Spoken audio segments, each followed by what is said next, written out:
Salut à tous, alors on se retrouve aujourd'hui dans une vidéo un petit peu plus particulière parce qu'on va toujours parler de livres, mais par rapport à d'habitude où je vous parle plutôt de fiction, aujourd'hui on va aborder un autre sujet qui est le développement personnel. En effet, je vous ai demandé dans une précédente vidéo si vous seriez intéressé pour que finalement je vous parle de livres basés sur le développement personnel. Ce sont des livres que j'aime beaucoup et je pense que ce sont des livres qui peuvent nous apporter quand même pas mal de choses. Je voudrais donc aujourd'hui parler un petit peu avec vous de tout ça.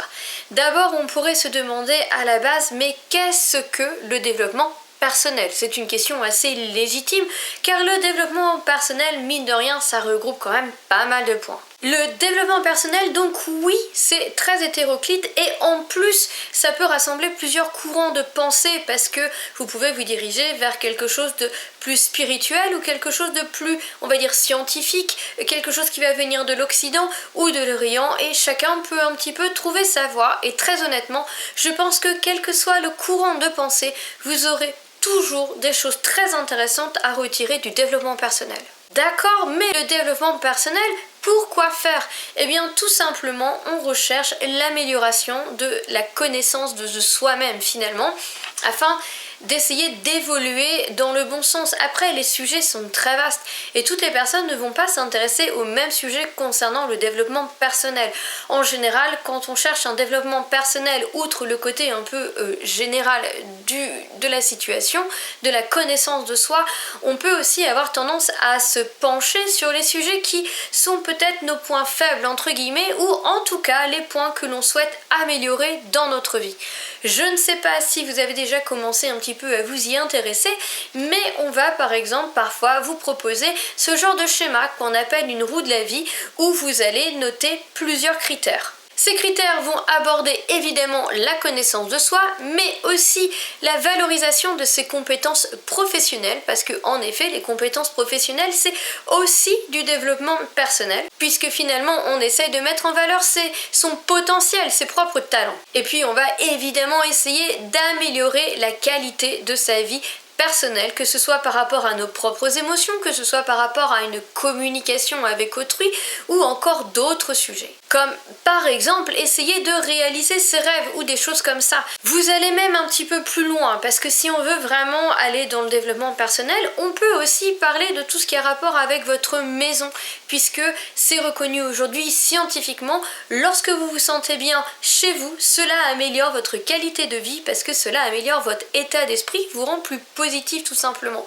Donc, dans une certaine mesure, on peut même mettre dans les livres de développement personnel tous les livres qui ont rapport avec l'organisation, le rangement, puisque tout ça a tendance à apaiser notre être. Donc, eh bien par exemple, pour en revenir à notre chère roue de la vie, vous allez donc lui donner plusieurs items. Après, vous aurez des notes de 1 à 10 et ce sera à vous de colorier pour savoir où vous vous trouvez dans cette situation.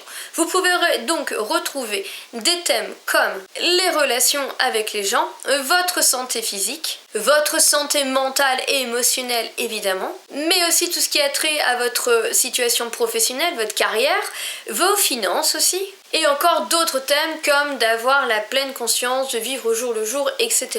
À vous aussi de trouver plusieurs possibilités et à vous aussi de trouver quelles sont vos qualités et quels sont vos défauts, quelles sont vos craintes et les sujets sur lesquels vous aimeriez travailler. Ceci étant dit, on pourrait se dire quel est le livre pour commencer le développement personnel? Eh bien, vous allez peut-être le comprendre par rapport à ce que je viens de vous dire, mais il n'y en a pas qu'un, puisque en effet, eh bien, on se dirige quand même vers les sujets qui nous intéressent. Certaines personnes vont se diriger beaucoup plus vers le développement professionnel, essayer de s'affirmer au travail, de trouver un travail qui lui va, et voilà, et son ambition, etc. Et d'autres, ce sera plutôt de gérer son stress au quotidien ou alors sa grande timidité avec les personnes. Donc comme vous le voyez, il est quand même difficile de vous dire par quoi commencer en développement personnel. Il y a un livre qui revient souvent et que je n'ai pas encore lu, je viendrai donc vous en reparler plus tard. Je vous le nomme maintenant parce que je sais qu'il a des retours excellents et qu'on le met comme un pilier, mais moi vous voyez j'ai commencé sans le lire. Il s'agit en fait des 7 habitudes de ceux qui réalisent tout ce qu'ils entreprennent. Là c'est la nouvelle édition augmentée, c'est écrit par Stephen R. Covey et c'est chez J'ai lu Bien-être. Donc ce roman, comme je vous ai dit, moi je ne l'ai pas encore lu, mais je sais que c'est un roman pilier. Apparemment, il fait prendre conscience d'énormément de choses. Vous avez d'autres romans assez piliers comme Les 4 accords Toltec qui est très très connu, mais je ne suis pas sûre, ou Le pouvoir du moment présent, mais je ne suis pas sûre que ce soit des livres qui soient très abordables lorsque vous voulez commencer et vous plonger dans le développement personnel. Alors moi, de mon côté, il y a quelque chose dont je voudrais vous parler sur le sujet, c'est tout simplement une maison d'édition qui s'appelle Jouvence. Voilà, je vous en mets quelques-uns ici et comme vous le voyez, ce sont des livres qui sont très courts, très synthétiques. Pourquoi donc est-ce que je dis qu'ils sont très bien pour commencer? Eh bien justement parce qu'ils sont frais, bien expliqués et synthétiques. Vous n'avez pas besoin d'être déjà un petit peu calé sur le sujet et je dirais que ce sont des bons livres de synthèse mais aussi du coup des bons livres de découverte qui vont vous permettre de voir si le sujet abordé vous correspond ou si ce n'est pas votre priorité du moment. Vous allez retrouver quand même pas mal de choses aux éditions Jouvence. Je vous conseille de feuilleter leur catalogue. Par exemple, moi j'avais acheté Émotions mode d'emploi parce que j'avoue que je suis hypersensible et la gestion de mes émotions peut être quelque chose de très très compliqué pour moi. Après, eh bien, autre chose, se désencombrer de l'inutile. Là, on revient sur la partie un petit peu plus terre à terre, dans laquelle je vous expliquais qu'avoir une maison propre, rangée, bien décorée, où on se sente bien, c'est aussi du développement personnel parce que ça va vous apaiser et finalement, c'est ce qu'on recherche. L'apaisement, la sérénité, le bien-être intérieur. La psychologie positive, donc là comme vous le voyez vous n'êtes pas dans la spiritualité ou des choses comme ça comme la méditation, mais eh bien voilà ça vous permet aussi d'aborder en quelques pages, puisque ce sont des livres qui en font une centaine en général, mais qui vous donnent des grands préceptes en fait de chaque thème, et après à vous de voir si vous accrochez à ces préceptes. Si vous accrochez à ces préceptes, cela vous permet de trouver des livres beaucoup plus poussés. Le lâcher prise, un autre de mes gros problèmes avec mon énorme besoin de contrôle et le fait que je ne supporte pas de devoir lâcher prise et de comprendre que certains événements, eh bien je ne peux rien y faire. Et en fait cela me stresse énormément et je dois apprendre vraiment à lâcher prise. Donc voilà, un autre livre pour commencer le sujet que je trouve très intéressant. L'essentiel de la PNL. Qu'est-ce que la PNL? La programmation neuro-linguistique. Entre autres termes, ce livre va vous faire un résumé de ce qu'est le langage corporel, le langage non verbal et comment vous pouvez comprendre les intentions des autres personnes, mais aussi comment vous pouvez exprimer vos intentions de par le langage non verbal. C'est encore une fois succinct entre guillemets, moi je l'ai commencé, je ne l'ai pas encore terminé celui-là, il est succinct, c'est un résumé, mais ça va vous permettre de voir si c'est un sujet qui vous intéresse. Et enfin, un livre sur lequel je ne me suis pas penchée, mais j'ai déjà entendu parler de la communication non violente, et je voulais voir, c'est vrai que moi j'en ai entendu un petit peu un côté presque sectaire là-dedans, donc j'avais envie de me pencher pour voir en fait quelles étaient les idées de base de la communication non violente, pour savoir si le sujet m'intéresse ou si avec moi ça ne fonctionne pas du tout. Donc voilà, ce ne sont que quelques romans des éditions Jouvence, il m'en manque encore, il y a La loi de l'attraction, etc. Mais ce sont des petits romans, je tiens à le préciser, qui ne sont pas chers du tout. 5,95€, 4,95€, 4,95€, 5€, voilà. Bon, entre 5 et 6€, donc ça permet de découvrir les sujets quand même de manière assez économique avant de vous lancer dans une grosse pavasse. Vous aurez au moins la synthèse, les bases, afin de vous lancer dans quelque chose de plus complet. Donc pour moi, pour commencer vraiment le développement personnel, je pense que c'est une maison d'édition qui a beaucoup à offrir. Bon mais moi de mon côté, je vais vous l'avouer, je n'ai pas commencé le développement personnel avec les éditions Jouvence que je ne connaissais pas. J'ai commencé avec un auteur que j'adore, qui s'appelle Christophe André. Alors, je vous en montre deux. Pourquoi ces deux-là? Parce qu'il me semble, si ma mémoire est bonne, parce que ça date d'il y a très longtemps, hein, ouais, 10 ans je pense, que j'ai lu ces deux-là, et je pense que c'est les deux premiers que j'ai lus.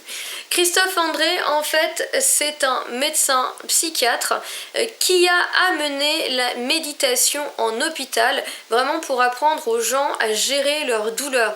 Donc si vous voulez, vous êtes dans la méditation de pleine conscience, vous n'êtes pas dans de la méditation spirituelle, mais vraiment dans le truc du moment présent afin de gérer sa douleur. Vous le savez peut-être ou pas, je souffre d'une maladie qui me donne énormément de douleurs, et c'est pour ça que je me suis dirigée vers cet auteur qui a écrit énormément de livres sur la méditation qui sont tous plus beaux les uns que les autres. Je vous ai sorti ces deux-là qui eux sont beaucoup plus en développement personnel pur qu'en méditation, avec Vivre heureux, psychologie du bonheur, et Les états d'âme, un apprentissage de la sérénité. Je vous ai dit que l'un de mes premiers points pour moi c'était la gestion de mes émotions, et j'avais lu ces livres, et je vais pas vous le cacher, ce sont des livres qui m'ont... Déjà ils m'ont fait découvrir les livres de développement personnel. C'était pas un sujet que vraiment je connaissais, mais ils m'ont énormément apporté. Christophe André sait de quoi il parle, il est médecin, mais il sait apporter aussi cette touche de psychologie, de développement, d'apaisement, de sérénité. Il parle très très bien, je veux dire par là que c'est compréhensible, c'est pas un jargon scientifique, etc. Ça se lit très bien, et pour moi c'est quelqu'un qui a énormément à apporter. Il faut savoir que Christophe André maintenant donne des conférences, je crois, hein, même dans le monde entier, il est très très connu. C'est vraiment quelqu'un... Enfin, je ne peux que vous conseiller de vous intéresser à cet auteur. Vous verrez qu'il a fait plein de choses. Je peux vous montrer d'autres livres de lui si vous voulez qui sont totalement différents. Puisqu'ici, il n'aborde pas les états d'âme, mais plutôt comment justement y faire face. Et pour lui, sa solution, c'est la méditation. Il a donc sorti Méditer jour après jour, 25 leçons pour vivre en pleine conscience, et aussi de l'art du bonheur, 25 leçons pour apprendre à être heureux. Non content d'avoir un contenu intéressant, il faut savoir que par exemple ce premier livre a un CD. Il est assez vieux, hein, donc c'était pas encore à télécharger. Encore que je pense qu'on peut télécharger maintenant, je me souviens plus, au format MP3 pour pratiquer. Et du coup, si vous voulez, ce CD, ce sont des leçons de méditation. Vous avez un accueil, introduction à la méditation, 5 méditations donc de base pour commencer, parce qu'on rentre pas en méditation comme ça, c'est excessivement compliqué de penser à rien, parce que votre cerveau retournera toujours vers vos emmerdes principalement. Donc suivre sa respiration, prendre conscience de son corps, accueillir les sons, se détacher de ses pensées, s'ouvrir à l'expérience de l'instant présent. Et après 4 méditations avancées, le corps douloureux, les émotions douloureuses, pleine conscience de la douceur et du bonheur, méditation d'amour et de lien. Plus une méditation longue, la conscience ouverte. Donc en fait, si vous voulez, ça vous permet d'avoir ce CD et de pouvoir suivre son audio et ce qu'il vous dit. Et aussi à l'intérieur, eh bien, je suis en train de tout casser. À l'intérieur, eh bien voilà, vous avez énormément d'illustrations avec des pages qui sont en rapport avec le livre. Par exemple, vous avez un sujet ici, voir l'important, et il vous donne énormément de tableaux sur lesquels poser les yeux, sur lesquels réfléchir. Il va vraiment vous guider tout au long de ce livre, et je trouve très très intéressant en fait de lire ce livre au fur et à mesure que vous allez rentrer dans la méditation. Et donc si vous voulez, en plus d'un livre qui vous apprend à méditer, je trouve voilà, que c'est un livre qui est d'une extrême beauté, je l'adore. Il coûte 24,99 €, mais voilà, c'est un livre que j'adore et que d'ailleurs je devrais ressortir beaucoup plus souvent afin de me remettre en méditation. Et donc ici, eh bien, dans ce tome ici, vous allez vraiment repartir dans le même style, donc dans tout bonheur, une part d'ombre. Et donc, eh bien, par exemple, vous avez à chaque fois un tableau, vous avez des explications, et on va vous parler. Voilà, Gauguin peint ce tableau dans sa première période tahitienne. Parti chercher dans les îles de l'Océanie un paradis originel, il fera tous pour se convaincre de l'avoir trouvé. Mais si l'on en croit cette peinture, ce ne fut pas si simple. Et en fait, bon voilà, vous avez vraiment... Il se sert de l'art, hein. Je dirais qu'il y a presque de l'art-thérapie dans ces livres, mais encore une fois, c'est éloge des bonheurs simples, voilà, c'est rempli, franchement, ce sont des vraies pépites. Et si vous voulez commencer vraiment le développement personnel, c'est un auteur que je ne peux que vous proposer. C'est de la méditation de pleine conscience. C'est pas une méditation portée sur une spiritualité ou une religion, c'est vraiment plutôt presque pas médical, mais oui, on s'en sert aujourd'hui, comme je vous l'ai dit, dans les hôpitaux pour apprendre aux gens à gérer leur douleur. D'autres livres que j'ai adorés, alors là ce serait plus pour vous parler par exemple du développement professionnel, en fait, quand vous cherchez un petit peu à vous améliorer dans la vie de tous les jours. Pour moi, si j'avais un auteur à vous présenter, ce serait Napoleon Hill. Alors, vous le connaissez ou vous le connaissez pas, sachez que Napoleon Hill n'est pas du tout notre contemporain. Il est plutôt 1920, hein, je crois, ces livres-là. Donc, il n'a pas connu Hitler, par exemple. Je veux dire, il y a des choses qu'il faut remettre dans leur contexte lorsqu'il parle, puisque bien ça a évolué. Mais honnêtement, voilà, pour tout vous dire, tous les post-it que j'ai mis par rapport à toutes les phrases que j'ai trouvées excessivement intéressantes. Donc voilà, je veux dire, tout le livre est intéressant, mais quand vous avez autant d'annotations sur un même livre, je peux vous dire que c'est très bien. Donc il en a fait plusieurs. Celui-là, donc il a fait notamment Réfléchissez et devenez riche, qui est presque un condensé de ces livres-là. Les lois du succès, 17 principes de succès en 4 tomes. En effet, là, c'est le tome 1 avec les 4 premières leçons qui sont dans l'ordre... le génie organisateur au cerveau collectif, où il va vous apprendre que pour travailler et pouvoir progresser, il faut savoir aussi s'entourer et accepter de travailler, d'entendre les autres et de savoir avec qui vous vous entourez et avec des gens qui ont la même motivation que vous. Je vous la fais très courte parce que le mec est beaucoup plus subtil et avancé que ça. Après, avoir un but clairement défini, il va vous dire, voilà, si vous voulez avoir un succès. Alors, je vous parle de développement professionnel, vous pouvez tout à fait le transposer, et il le dit, il ne parle pas que d'argent et de pouvoir. Vous pouvez aussi avoir votre but défini dans votre vie au niveau de votre santé, vous pouvez avoir un but dans votre vie au niveau de votre bonheur, etc. Et les lois fonctionnent de la même manière. Donc un but clairement défini. Après, la troisième loi, c'est la confiance en soi. Et la quatrième loi, c'est l'habitude de l'épargne. Vous avez toutes les autres lois dans d'autres livres que j'ai pas encore lus, mais j'avoue que ces livres-là m'ont vraiment mis une claque et font vraiment comprendre beaucoup de choses, certes d'un point de vue professionnel, mais aussi d'un point de vue personnel. Et c'est un livre que je trouve pilier du genre, même si c'est vrai qu'il est très daté. Style complètement différent avec Dominique Laureau, l'art de la simplicité. Sachez que idem, cette jeune femme, qui n'est plus très jeune d'ailleurs, a écrit pas mal de livres sur la légèreté, la simplicité, etc. C'est quelqu'un qui a émigré au Japon et qui vit dans le plus total minimalisme, je pense, où finalement son modo, c'est de vivre heureux, de vivre simplement, etc.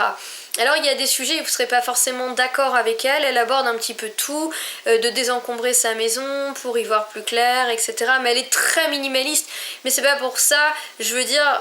Les livres sur le minimalisme, j'en ai eu un autre, mais je l'ai prêté, je peux pas vous le présenter. Je l'ai adoré, je ne suis pas minimaliste, mais ça remet les choses en place et ça nous... Voilà, même sans être minimaliste, ça fait aussi comprendre que mieux consommer, moins consommer, finalement, on se sent mieux. Et là, l'art de la simplicité, elle, c'est aussi mentalement... Elle va très loin, hein, parce qu'elle est un peu dans la frugalité au niveau des repas, etc. Après, à vous aussi de trouver dans ce qu'elle dit ce qui vous intéresse ou pas. Mais c'est quelqu'un qui, je trouve, peut apporter beaucoup. Posséder moins pour plus de liberté et de joie. Donc vraiment, elle est dans le moins. Mais lire ses livres, ça permet aussi de remettre un petit peu les choses à leur place, dans leur cadre. Surtout dans notre société qui est quand même hyper consommatrice. Un autre livre un petit peu pilier du genre, vous avez The Miracle Morning par Hal Elrod. Il est bien, il a des qualités, des défauts. Donc là, il va vraiment vous parler, il vous parle de ses savers, donc le fait de, lui c'est se lever très tôt le matin, mais c'est pareil, vous pouvez tout adapter. Et après, pour lui, c'est de prendre soin de soi et de prendre du temps pour soi. Et lui il va vous parler de la gratitude. En fait, il a quand même synthétisé plusieurs points du développement personnel pour en faire sa propre méthode, mais la gratitude, ça existait déjà. Faire de la visualisation positive, ça existe déjà. C'est scientifiquement prouvé aujourd'hui que si vous visualisez à répétition quelque chose, en fait, à un moment, votre cerveau ne fait plus la différence entre votre rêve et votre réalité, ce qui peut vous amener finalement à quelque chose de positif. C'est aussi le cas de la loi de l'attraction, d'être toujours positif, donc quelque chose de positif vous amène du positif, on arrive à berner nos cerveaux.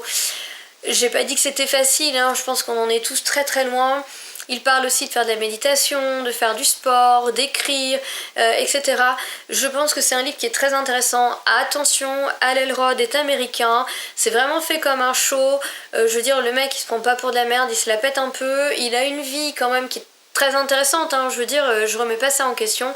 Sachez simplement que c'est écrit par un américain avec tout le côté show-off qu'on peut trouver chez les américains. Dans un autre style, au niveau du rangement, si vous lisez La magie du rangement de Marie Kondo, vous êtes dans quelque chose de hyper marketing, mais cette fois-ci à la mode japonaise. Dites merci à vos vêtements et gna gna gna, c'est très japonais, c'est très marketing, même s'il y a des choses qui vont pas forcément vous parler. Sachez faire le tri, trouvez ce que vous aimez et relâchez le reste. Je vous ai donné quand même pas mal de pistes, essayez d'expliquer un petit peu. Je pense que au fur et à mesure, je vous referai des hebdos de lecture sur les romans que je lis, peut-être un peu plus précis. Là, c'était pour vous montrer qu'on peut aborder plusieurs thèmes en développement personnel, vous montrer des livres qui sont abordables même dès le début, mais si ça vous intéresse, au fur et à mesure que je les lis, alors attention, ça prend du temps parce que je les lis pas d'une traite. Un livre de développement personnel, je trouve ça intéressant de le lire petit à petit pour vraiment assimiler. Mais je pense qu'au fur et à mesure, si ça vous intéresse, on pourra en reparler, si vous avez des livres à me conseiller, etc. Pour ceux qui sont plus récalcitrants au côté essai, entre guillemets, au côté non-roman, sachez qu'une autre manière d'aborder le développement personnel sont certains romans. Et moi, il en existe plein, mais l'auteur dont j'ai envie de vous parler, c'est Laurent Gounelle. Donc, Laurent Gounelle, j'en ai plus que ça, mais je vous en présente 3 ici. C'est un auteur, l'auteur feel good par excellence, mais ça va même un peu plus loin, c'est que c'est feel good, mais vous avez aussi des leçons de vie, parce que des fois le feel good ça vous éclate, mais voilà, vous avez vraiment des leçons de vie, donc vous avez toujours une trame de fond, toujours une histoire, avec des personnages en plus auxquels vous vous attachez, donc c'est facile d'arriver au bout, Chaque roman n'est pas très épais, mais à chaque fois il va aborder un thème, un sujet de développement personnel, et malgré tout ça fait réfléchir. Donc si vous ne vous sentez pas d'aborder un sujet comme ça directement, peut-être que d'avoir un roman qui en parle, c'est une façon, je pense, très très sympathique d'aborder le développement personnel. Donc celui-là, si je me souviens bien, c'est un homme qui est à Bali et pour le fun, il va rencontrer un vieux guérisseur qui lui dit tout va bien dans votre vie mais vous n'êtes pas heureux. Et donc il y a tout un cheminement que j'ai trouvé, moi c'est un livre qui m'a beaucoup marqué, je l'ai beaucoup aimé. Celui-là est un peu différent, c'est pas forcément le premier que je vous conseillerais pour découvrir du Laurent Gounelle, parce que en fait là on aborde plus le thème des religions comme étant du développement personnel. Ça m'a vraiment frappé. Par contre, c'est moins peut-être du développement personnel, mais le fait qu'ils mettent en avant qu'au final, à des époques où les gens ne pouvaient pas communiquer d'un bout à l'autre de la Terre, certaines histoires sont ressorties, des mythes, des légendes, des mythologies, qui finalement sont des apprentissages de la vie, donc du développement personnel, et on retrouve les mêmes histoires, et c'est ce que Laurent Gounelle appelle des vérités universelles. Et j'ai adoré, à tel point que j'ai acheté un livre où justement on on vous explique le cheminement de développement personnel dans les différentes mythologies et religions. Je trouve ça très intéressant. Vous n'avez pas besoin... Moi, je suis athée, je suis pas croyante.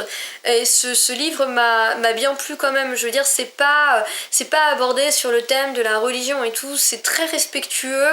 Et je trouve au contraire que ça montre un certain respect pour la religion. Et de dire que même si vous n'êtes pas croyant au sens propre, eh bien certains textes de la religion peuvent être intéressants. J'ai bien dit certains. Et celui-là, je ne me souviens plus exactement, je me demande si c'est pas l'histoire de quelqu'un qui est totalement pris dans sa vie professionnelle à tel point qu'il en oublie de vivre et d'être heureux, mais c'est l'un des premiers que j'ai lu et j'ai pas envie de vous dire de bêtises, voilà. Mais c'était juste pour vous présenter comme ça quelques livres et vous dire que si vous êtes un petit peu réfractaire, les romans aussi, ça se lit très bien, c'est feel good, ça fait du bien et en même temps ça vous apporte de véritables messages. En tout cas, moi c'est un auteur que j'adule. Vous avez aussi Raphaël Giordano qui l'a fait, cette autrice. J'ai bien aimé, j'ai lu le premier, j'ai bien aimé, mais elle m'a moins touchée que les Laurent Gounel.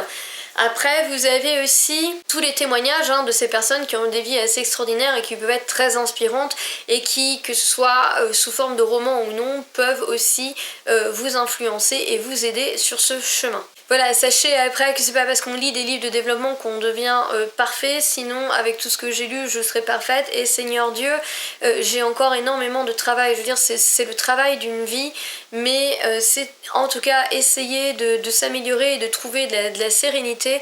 Et j'ai envie de vous dire que moins je vais bien, plus je stresse et plus j'ai besoin de ces livres pour m'apaiser. Voilà, en tout cas si ça vous a plu, n'hésitez pas à me le dire et je vous dis on pourra se refaire d'autres vidéos sur le développement personnel. En tout cas à toutes et à tous, je vous souhaite une excellente journée, de très belles lectures et je vous dis à bientôt. Bye.